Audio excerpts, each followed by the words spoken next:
जय हिंद दोस्तों, मैं अमित और आप हैं अमित एजुकेशन सेंटर 21 के साथ। तो जी हाँ दोस्तों, आज के वीडियो में हम लोग पढ़ेंगे क्लास 10th का चैप्टर का हिस्ट्री और इस चैप्टर का नाम है औद्योगिकरण। और इस चैप्टर का यह लास्ट वीडियो होगा और इस चैप्टर के बाद में है ना, ये आपका जो 5 चैप्टर से जितने सारे प्रश्न बनते हैं वे सारे प्रश्न क्या हो गए, समाप्त हो गए।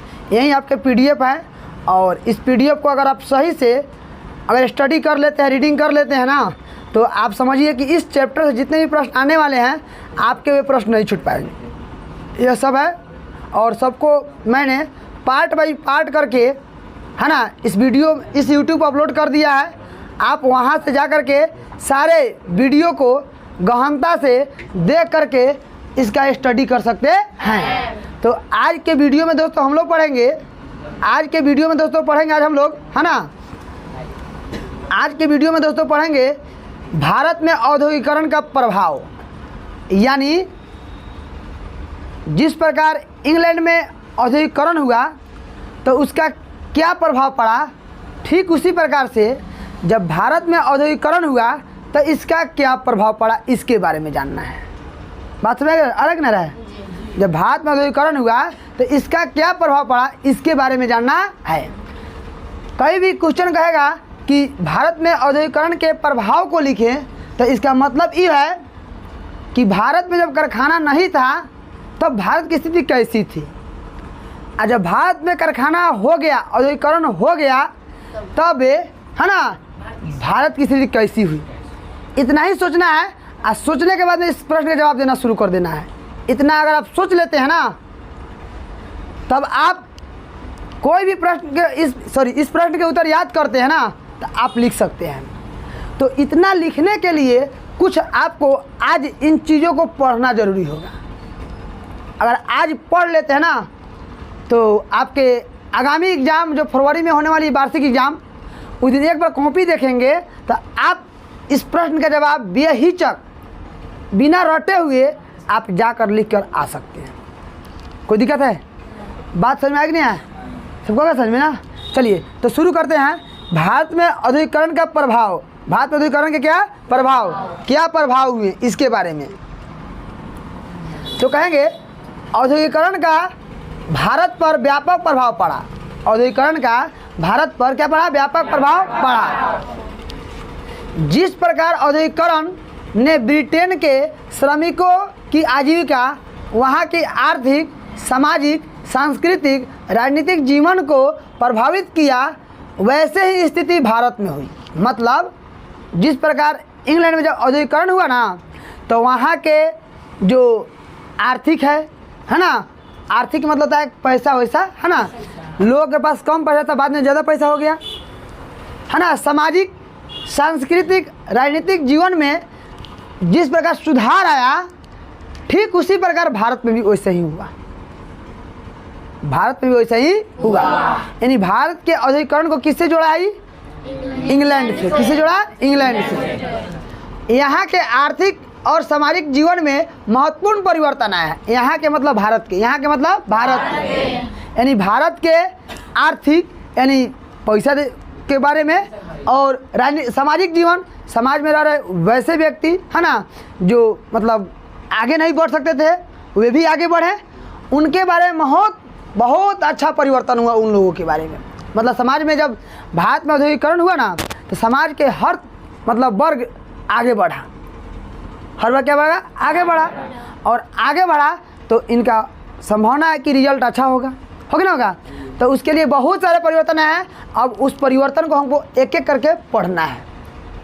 सबसे पहला दोस्तों परिवर्तन है उद्योग का विकास। उद्योगों का विकास पहला दोस्तों परिवर्तन है, उद्योगों का विकास। दूसरा होता है दोस्तों है ना नगरीकरण का बढ़ावा, नगरीकरण को बढ़ावा। दूसरा दोस्तों होता है नगरीकरण को बढ़ावा। तीसरा होता है दोस्तों कुटीर उद्योग की अवनति, कुटीर उद्योग की अवनति। और अगला होता है दोस्तों कृषि एवं उद्योग का संतुलन नष्ट होना, कृषि एवं उद्योग का संतुलन क्या होना। और दोस्तों अगला है सामाजिक विभाजन। अगला क्या है? सामाजिक विभाजन। उसके बाद में दोस्तों है ना असलम पद्धति का उदय। उसके बाद दोस्तों है श्रमिक वर्ग एवं श्रमिक आंदोलन औद्योगिकरण के कारण, मतलब इतने सारे प्रभाव पड़े, भारत में औद्योगिकरण हुआ तब। अब सबको एक एक करके हम लोग डिटेल में जान लेते हैं ताकि दिक्कत हम लोग को नहीं होगा। दोस्तों पहला देखेंगे, जब भारत में औद्योगिकरण हुआ तो इसका क्या प्रभाव पड़ा। जब भारत में औद्योगिकरण हुआ तो इसका क्या प्रभाव पड़ा, तो सबसे बड़ा प्रभाव उद्योगों पड़ा। उद्योग का विकास, किसका उद्योग का क्या हुआ, विकास। सबसे बड़ा प्रभाव उद्योगों का विकास हुआ, है ना। तो इसको लिखेंगे कि औद्योगिकरण और कारखानेदारी प्रथा के विकास के पूर्व भारत में उत्पादन के कार्य छोटे गृह उद्योगों में होता था। मतलब औद्योगिकरण यानी उद्योग स्थापित होने से पहले, कारखाना बैठने से पहले वस्तुओं का जो उत्पादन जो था ना वह घरों में होता था। कहाँ होता था, घरों में। और घर में उत्पादन कम होता था। कैसे होता था, कम होता था। इनमें कार्यरत शिल्पी, आकर्षक, कलात्मक सामान बनते थे, है ना। मतलब इन घरों में जो फैक्ट्री जो कम मात्रा में उत्पादन होता था ना, तो इनमें क्या होता था, शिल्पी, आकर्षक, है ना, बहुत आकर्षक चीज़ बनता था, कलात्मक सामान बनते थे। और जब कारखाने स्थापित हो गए तब, है ना, तब इनका महत्व क्या हो गया, समाप्त। जब भारत में जब तक कारखाना नहीं था ना, तो हाथ से वस्तुओं को बनाई जाती थी, हाथ से वस्तुओं को बनाई जाती थी। लेकिन जब कारखाना आ गया तो इनकी महत्व क्या हो गई, समाप्त हो गई। क्या हो गई, समाप्त। अब महत्व आ गई किसकी, मशीनों की। क्या गई, अब उत्पादन कारखानों में होने लगे। उत्पादन कहाँ होने लगे, कारखानों में। अब पहले कहाँ होते थे, घरों में। कहाँ होते थे, घरों में। कपड़ा बुनने, सूत काटने की मिलें स्थापित हो गई। कपड़ा बुनने से लेके सूत काटने तक, है ना, ऐसे ऐसे भारत में मिल क्या हो गए, स्थापित। जबकि ये सारे काम, है ना, पहले हाथों से हुआ करता था। कैसे हुआ करता था, हाथों से। मशीन का व्यवहार कर कपड़ा, लोहा एवं इस्पात, कोयला, सीमेंट, चीनी, कागज, शीशा, अन्य उद्योग स्थापित हुए जिनमें बड़े स्तर पर उत्पादन हुआ। मतलब भारत में जब औद्योगिकरण हुआ तो सबसे ज़्यादा, है ना, उद्योगों का विकास हुआ। किसका विकास हुआ, उद्योगों का। क्योंकि औद्योगिकरण के पहले, उद्योग स्थापित होने से पहले, है ना, उत्पादन का कार्य हाथों से घरों में किया जाता था। उत्पादन का कार्य हाथों से घरों में किया जाता था। लेकिन जब उद्योग स्थापित हुए तो अब उत्पादन कार्य मशीनों के द्वारा होने लगे। अब इन मानव के द्वारा जो उत्पादन होते थे उनकी महत्व क्या हो गई, समाप्त हो गई। क्या हो गई, समाप्त हो गई। अब उनके स्थान पर मशीनों के द्वारा उत्पादन होने लगा। इसलिए, है ना, कहा जा सकता है कि औद्योगिकरण हुआ तो सबसे ज़्यादा विकास उद्योगों का हुआ। किसका हुआ, उद्योगों का। किसका विकास हुआ, उद्योग। लिखा सकता है ना, बात समझ में आ गया, किसी को दिक्कत आ गया। आगे चलते हैं। दूसरा है दोस्तों, नगरीकरण को बढ़ावा। नगरीकरण को बढ़ावा। नगरीकरण को क्या होता है, बढ़ावा।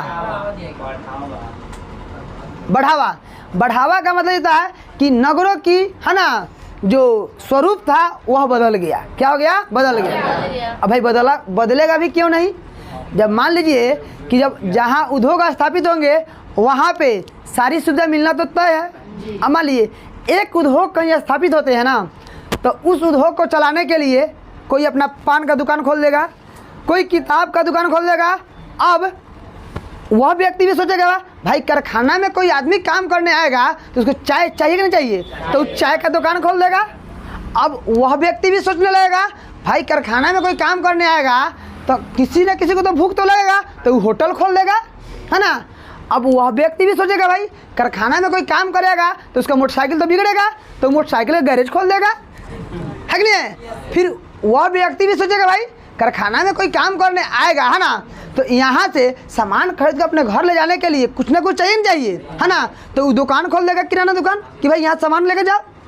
अब वह व्यक्ति भी सोचेगा, है ना, कि जो भी कारखाना में काम करने आएंगे ना तो पैदल थोड़ी जाएंगे, तो वो एगो साइकिल या मोटरसाइकिल दुकान खोल देगा कि यहाँ से खरीद लेकर जाओ। तो बोलिए इतना सुविधा उद्योग के चलते ना मिला। अब बोलिए, जब इतना सुविधा मिलेगा तो वो व्यक्ति तो सोच रहा होगा ना, कौन व्यक्ति कि फैक्ट्री में काम करने वाला इनका तबीयत खराब होगा तो वो अपना हॉस्पिटल कहना खोलेगा। अरे गलती सही, वो व्यक्ति सोचे कि नहीं कि आप कारखाने में काम करने आ रहे हैं तो आपका तबीयत खराब होगा, नहीं होगा, तो वो हॉस्पिटल कहना खोलेगा, एकदम खोलेगा। तो हमारे बड़े बड़े उद्योगपति लोग सोचेंगे कि भाई हमको कारखाना देखना है कि कारखाना कैसे चल रहा है, तो वो लोग बताइए तो अपना हेलीपैड बनवाएगा कि नहीं बनवाएगा, वो लोग हेलीपैड भी बनवाएगा और वहाँ उतरेगा। बोले इस सारा सुविधा मिला कि नहीं मिला? चले जहाँ हेलीकॉप्टर उतरता है हेलीपैड है ना, हेलीपैड जहाँ हेलीकॉप्टर उतरता है।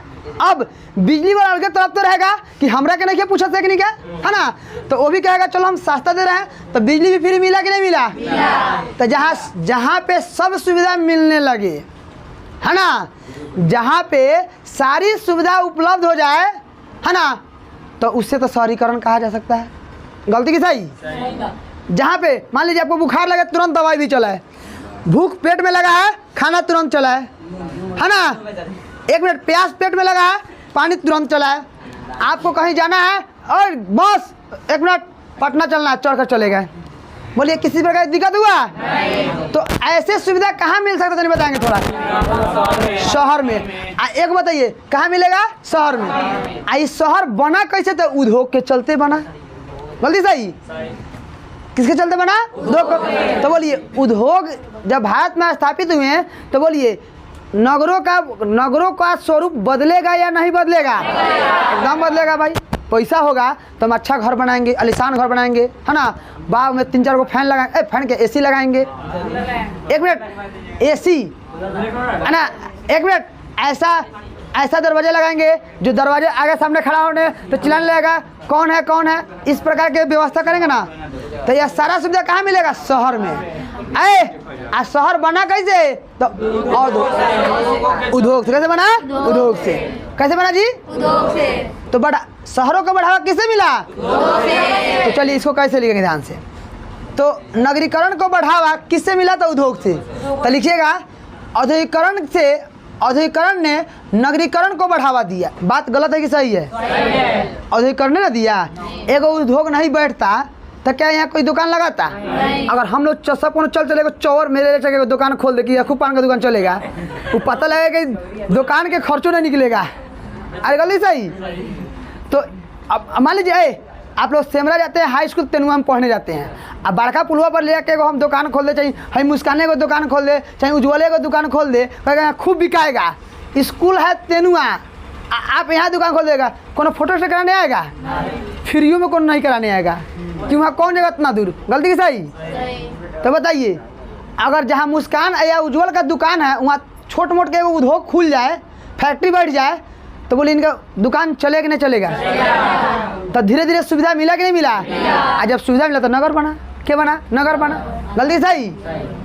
आगे देखेंगे औद्योगिकरण केंद्र औद्योगिकरण केंद्र नगर के रूप में परिवर्तित हुए। जितने भी औद्योगिक थे ना वे सारे का केंद्र कहाँ बन गया? नगर में। कहाँ बन गया? नगर में। औद्योगिकरण के कारण पुराने नगर जैसे बम्बई कलकत्ता की समृद्धि में वृद्धि हुई। मतलब जितने भी पुराने नगर थे ना, पुराने नगर, इसमें वृद्धि होने का एक ही मात्र कारण था उद्योग का स्थापित होना।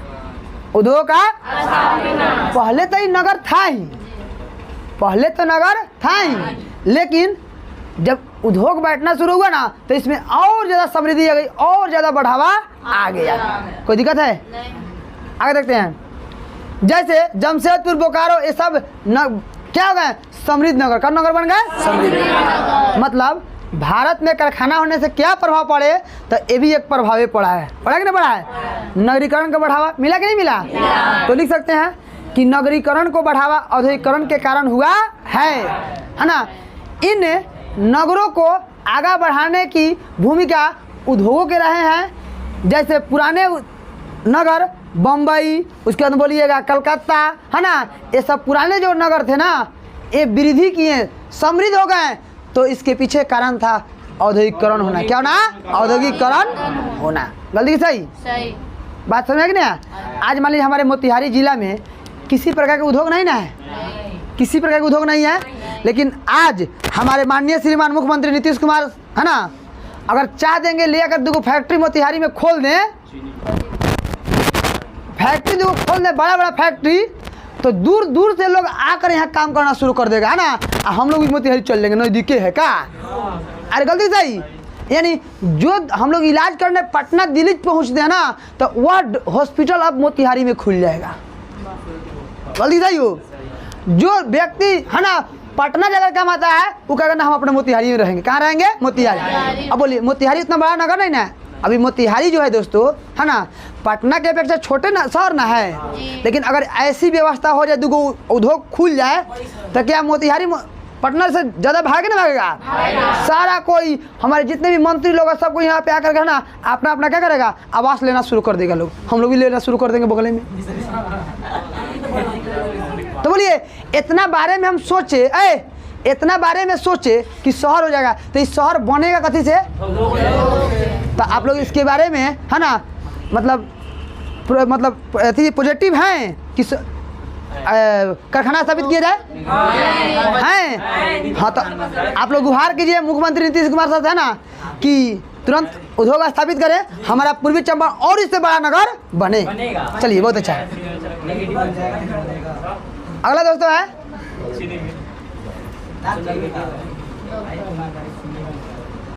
अगला, भारत में औद्योगिकरण होने से अब किस पर प्रभाव पड़ा? तो भारत में औद्योगिकरण होने से है ना कुटीर उद्योग पर प्रभाव पड़ा है ना। किस पर प्रभाव पड़ा? कुटीर उद्योग, मतलब वे उद्योग, वे उत्पादन जो घरों में किया जाता है। कहाँ किया जाता है? घरों में।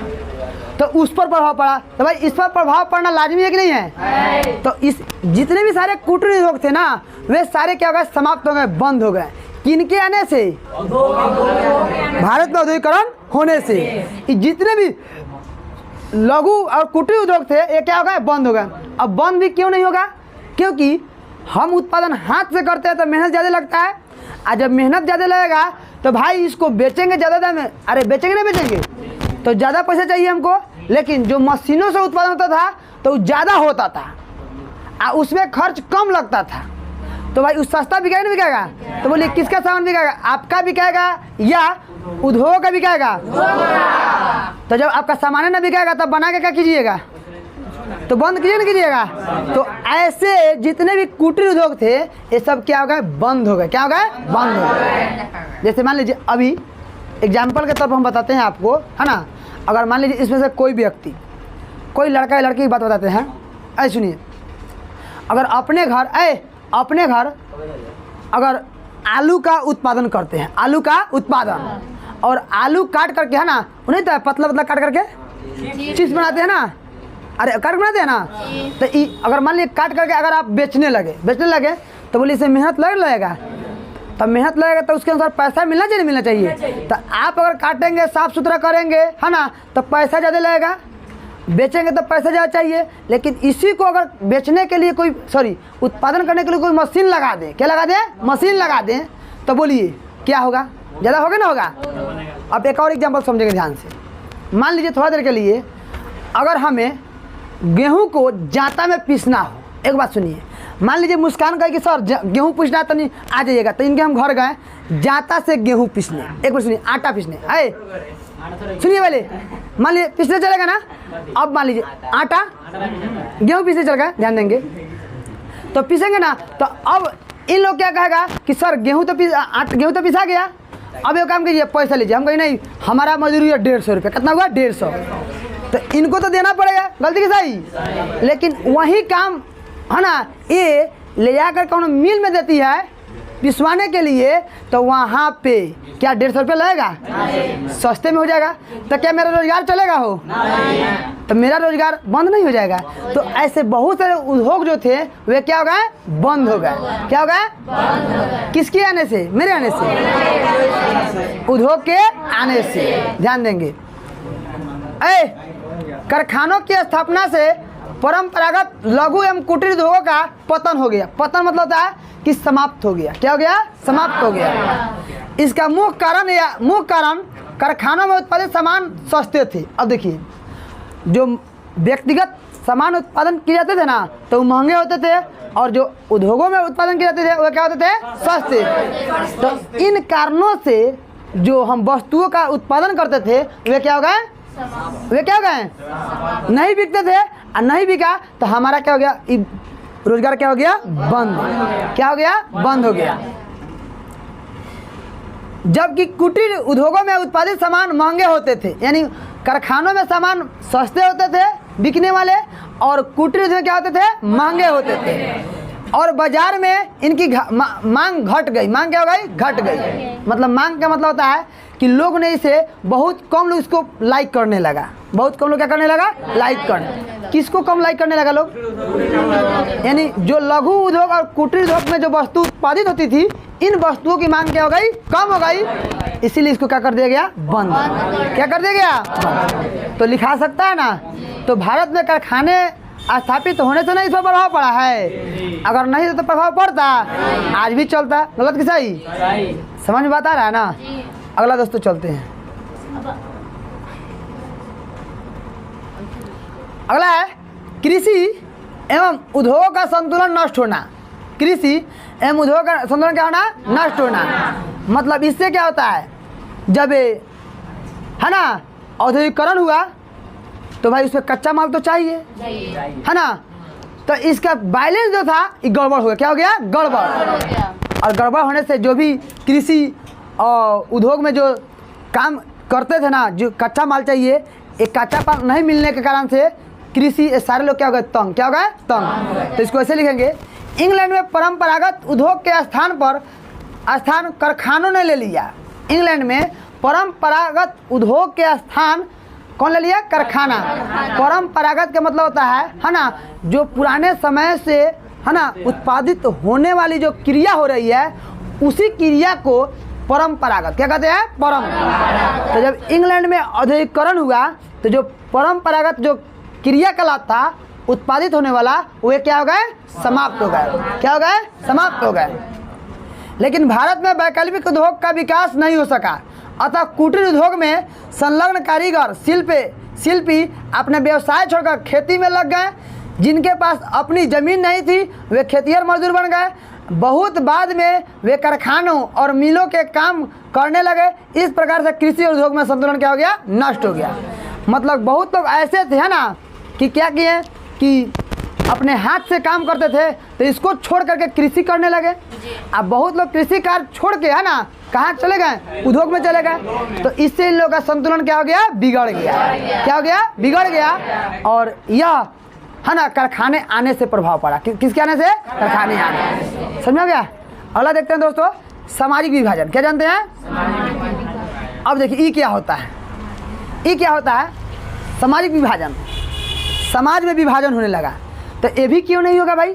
मान लीजिए कि यहीं पे अगर मान लीजिए कि राज सिंह के पास पैसा हो गया ज़्यादा, पहले आज से 2 साल पहले हम लोग दोनों आदमी खूब साथ खेलते थे, खूब पढ़ते थे, खूब खाते थे एक साथ थे। अब मान लीजिए कि आज इनके पास पैसा हो गया तो आज हमको कुछ नहीं पूछ रहे हैं, है ना। साफ है, हट जाइए हट जाइए साफ। मतलब हम चल रहे हैं साइकिल से ही चल रहे हैं, 4 चक्का से। एक मिनट ध्यान देंगे, ध्यान देंगे। अब बोलिए, ये 4 चक्का चल रहे हैं, हम काम करते हैं खेत में, हम काम करते हैं खेत में और ये काम करते हैं उद्योग में। हमको पैसा कम मिलता है, इनको पैसा। अब बोलिए, आज हम साइकिल से चल रहे हैं, ये कार से चल रहे हैं, तो क्या हम दोनों भी बराबर हैं? तो ये कहेंगे कि अभी कहेंगे इनसे दोस्ती क्या करेगा, चल रहे हम दूसरे को से दोस्ती करने। तो बोलिए विभाजन हुआ कि नहीं हुआ। आज से 2 साल पहले कितना अच्छा दोस्ती था, किस पर दिक्कत था। वो कहते थे ना कि 7 जन्म तेरे साथ जन्म लेंगे और साथ साथ मरेंगे। मतलब 2 साल पहले बोले थे। एक मिनट, राज सिंह पहले बोले थे, बोले कि सर है ना साहब आपसे जो दोस्ती है ना, वह हमारी दोस्ती 7 जन्म भी नहीं भूल सकते उस दोस्ती को। साथे जिएंगे, साथे मरेंगे, साथे खाएंगे, साथे बैठेंगे। लेकिन आज इनके पास पैसा हुआ तो बोलेरो खरीद लिए। अच्छा है बोलोरो नहीं खरीदे, वो ठेला खरीद लिए तो आज इनकी पहचान है नहीं। बड़ा हो गया, क्या हो गया? बड़ा। तो बोलिए विभाजन किनके कारण हुआ? पैसा के कारण। आई पैसा आया कहाँ से? उद्योग से। तो इसको लिख सकते हैं ना, इसको लिखिएगा ऐसे कि भारत में औद्योगिकरण का विकास के साथ साथ नए सामाजिक वर्गों का उदय और विकास हुआ। एक मिनट, भारत में औद्योगिकरण के विकास के साथ साथ नए सामाजिक वर्ग का क्या हुआ? विकास। यानी औद्योगिकरण तो होबे किया है लड़का, औद्योगिकरण तो होबे किया, साथ में एक नया वर्ग का क्या हो गया? विकास हो गया। कल कारखाना में निवेश करने वाले पूंजीपति बन गए। जो कल कारखाना में पूंजी लगा दिया तो बड़ा व्यक्ति बन गया, पूंजीपति वर्ग बन गया। हम नहीं लगाए तो मजदूर वर्ग बन गए। पहले एक, मान लो कि हम लोग दोनों आदमी एक ही जगह है ना, हम लोग दोनों आदमी क्या है? एक ही जगह है, लेकिन पैसा इनके पास हो गया, पैसा हो गया, कारखाना खोले तो बड़ा आदमी बन गया। तो विभाजन हुआ कि नहीं हुआ? एकदम हुआ।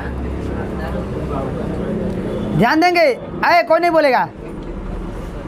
उत्पादन और वितरण पर इनका नियंत्रण स्थापित हुआ। मतलब जो पूंजीपति वर्ग बन गया ना, तो वे क्या हो गए? मतलब जितने भी उत्पादन हुआ, वितरण हुआ, इन पर इनका नियंत्रण हो गया।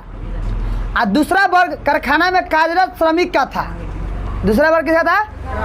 कारखाना में जो श्रमिक था उसका था। तो वे अपने, है ना, इनके श्रम को लाभ पूंजीपतियों वर्ग ने उठाया और इन दोनों के अतिरिक्त मध्यम वर्ग और बुर्जुआ वर्ग का भी क्या हुआ? उदय हुआ।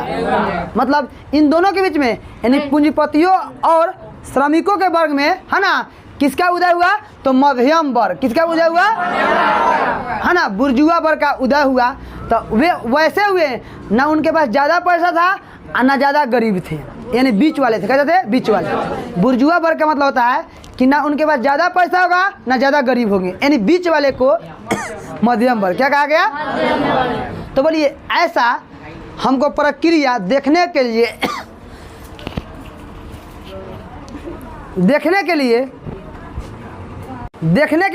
क्यों मिला? तो बताएंगे थोड़ा। इस उद्योग है ना, तो भारत में औद्योगिकरण हुआ तो प्रभाव पड़ा कि नहीं पड़ा? एकदम पड़ा है। अगला देखते हैं। अब है दोस्तों अगला, असलम पद्धति का उदय। असलम पद्धति का उदय, तो इसमें लिखेंगे कारखानेदारी प्रथा के विकास ने असलम पद्धति को भी जन्म दिया।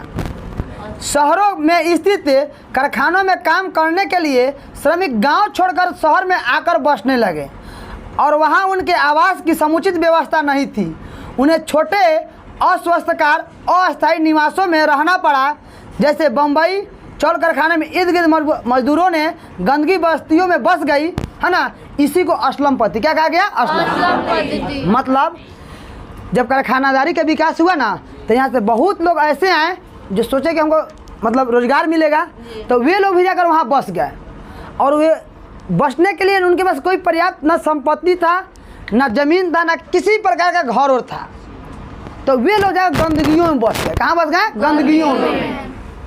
तो वे बस गए और वहीं बस गए, तो उसी को असलम पद्धति का उदय क्या कहा गया? असलम पद्धति को उदय। मतलब वे लोग को रहना जरूरी है। अब सीट कहीं नहीं मिला तो गंदगी में भी खड़ा हो सकते हैं। तो ऐसे प्रभाव किसके कारण हुआ? अगर औद्योगिकरण नहीं होता तो क्या असलम पद्धति का उदय होता? नहीं होता। अगर देखते हैं, अब अगला देखते हैं।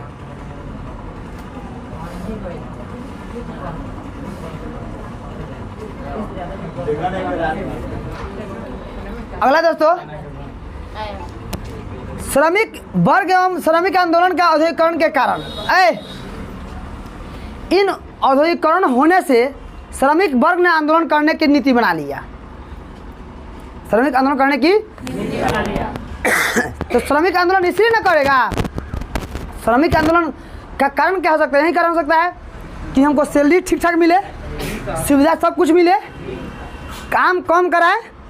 अगर इतना नहीं कोई करता है, कोई फैक्ट्री वाले, कोई उद्योग वाले, तो स्वतः है कि जितने भी सारे हमारे मजदूर हैं वे आंदोलन कर सकते हैं, है ना।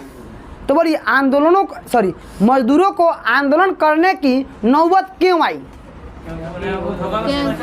क्योंकि जो भी भारत में उद्योग स्थापित हुए ना, तो उस उद्योगों में इन मजदूरों का शोषण किया गया होगा।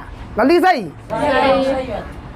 शोषण के दौरान, है ना, इन्हें सभी सुविधा नहीं मिला होगा, जितना मिलना चाहिए तो नहीं मिला होगा, इसीलिए इन्होंने क्या किया? आंदोलन। क्या किया? आंदोलन। अब आपसे पूछते हैं कि श्रमिकों ने आंदोलन क्यों किया होगा?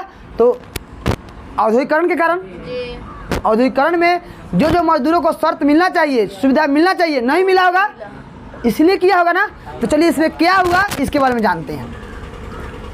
पहले से ही श्रमिक बागान उद्योग में कार्यरत थे। पहले से ही जो बागान में श्रमिक थे ना, है ना, वे कार्यरत थे।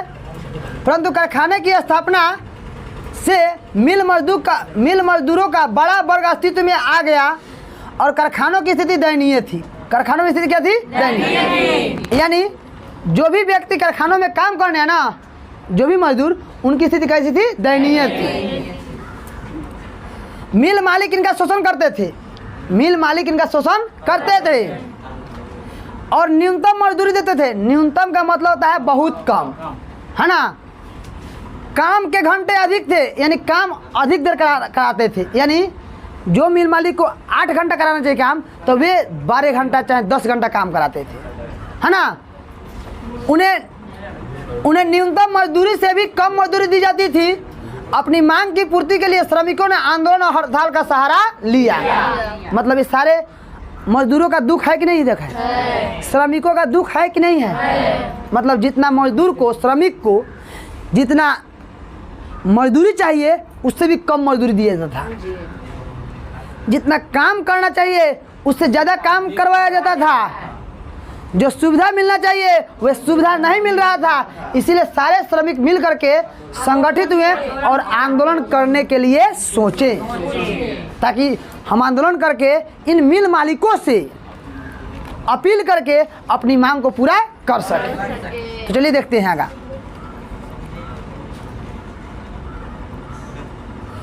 1948 में न्यूनतम मजदूरी कानून पारित किया गया। 1948 में न्यूनतम मजदूरी कानून पारित किया गया। यानी मजदूर आंदोलन किए तो उनको सुविधा मिला, ठीक है ना।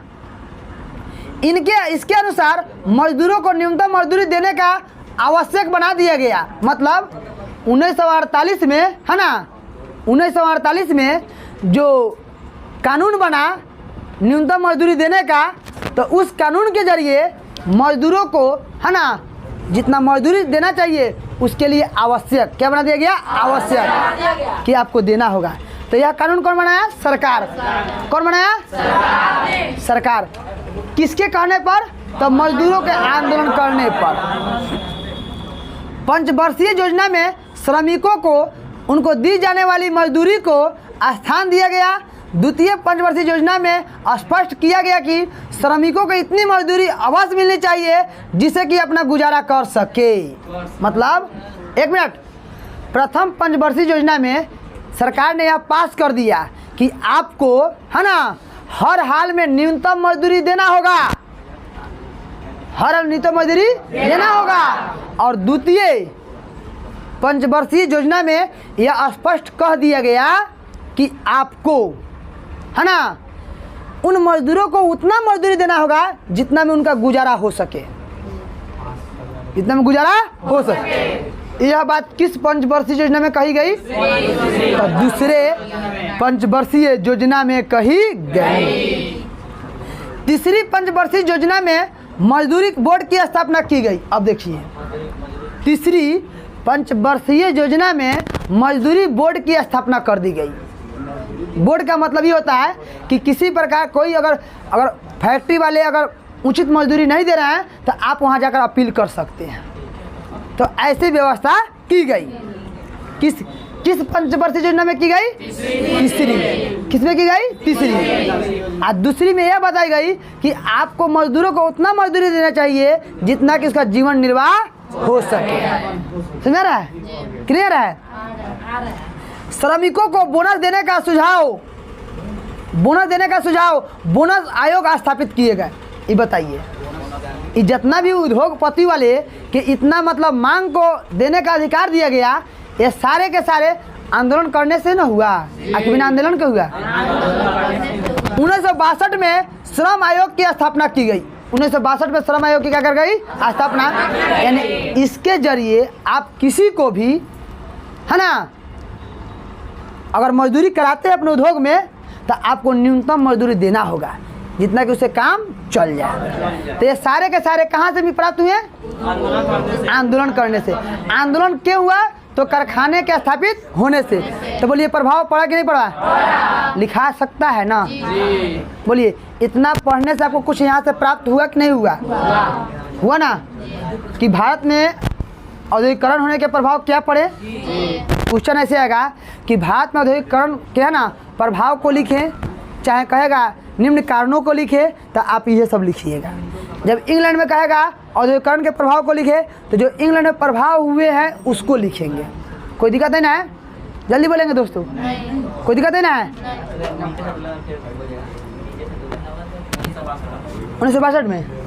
1962 में क्या किया गया? श्रम आयोग की स्थापना कर दिया गया, है ना।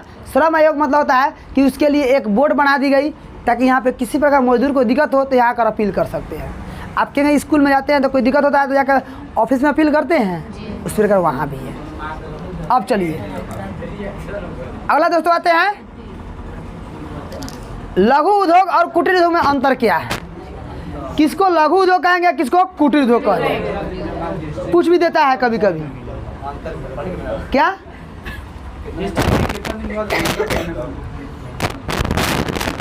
अच्छा ये बात है।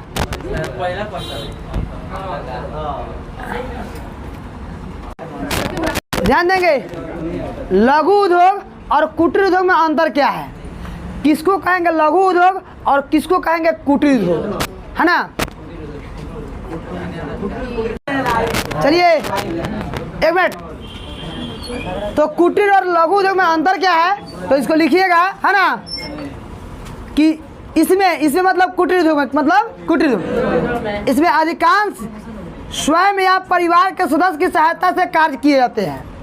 कुटीर उद्योग में अधिकांश जो कार्य होते हैं ना स्वयं या परिवार के सदस्य के द्वारा किया जाता है, जबकि लघु उद्योग में अधिकांश कार्य ऊर्जा से चलने वाले मशीनों के सहायता से की जाती है। मतलब कहिएगा कि कुटीर उद्योग में अधिकांश काम, है ना, मनुष्य स्वयं या परिवार के सदस्य के लोग करते हैं, जबकि लघु उद्योग में उत्पादन कार्य मशीनों के द्वारा की जाती है। कोई दिक्कत नहीं ना है? आगे समझ में। दूसरा एग्जाम्पल, कुटीर उद्योग कच्चा माल स्थानीय स्तर पर से ही प्राप्त होता है। कुटीर उद्योग के लिए जो कच्चा माल होगा ना, कच्चा माल वह स्थानीय स्तर से प्राप्त कर सकते हैं, जबकि लघु उद्योग के लिए कच्चा माल दूरस्थ स्थानों से मंगाया जाता है। दूरस्थ मतलब दूर दूर से, दूरस्थ मतलब दूर दूर से। और कुटीर उद्योग का मतलब होता है आप उत्पादन करेंगे ना तो बगले से आप कच्चा माल लेकर उत्पादन कर सकते हैं, उसी को स्थानीय क्या कहा गया? स्थानीय। यानी कुटीर उद्योग के लिए उत्पादन करेंगे उसके लिए कच्चा माल स्थानीय स्थानों से प्राप्त कर सकते हैं, जबकि लघु उद्योग के लिए आपको, है ना, कहाँ से लाना होगा? दूरस्थ, यानी दूर से मंगाया जाता है। इसमें ये भी लिख सकते हैं, आगे देखेंगे दोस्तों, कुटीर उद्योग द्वारा बने माल का उपयोग स्थानीय होता है। कैसा होता है? स्थानीय। यानी कुटीर उद्योग जो सामान बन गया ना तो आप इसको अगल बगल में बेच सकते हैं, यानी अगर स्थानीय का मतलब अगल बगल में बेच सकते हैं, जबकि लघु उद्योग द्वारा उत्पादित सभी वस्तुएं बाजार में भेजी जाती है। बाजार का मतलब होता है ना, कि दूसरे क्षेत्र में भेज करके सेल कराया जाता है। यानी कुटीर उद्योग द्वारा जो सामान उत्पादित की जाएगी ना तो उसका सेलिंग आप अगल बगल के, है ना, मतलब घर के बगल में सेल कर सकते हैं, कुछ दूर पर जाकर सेल कर सकते हैं, लेकिन लघु उद्योग द्वारा जो सामान उत्पादित की जाएगी उसको आपको दूसरे क्षेत्र में, दूसरे शहर में जाकर सेल करना होगा। गलती सही? आगे जानते हैं, आगाते हैं।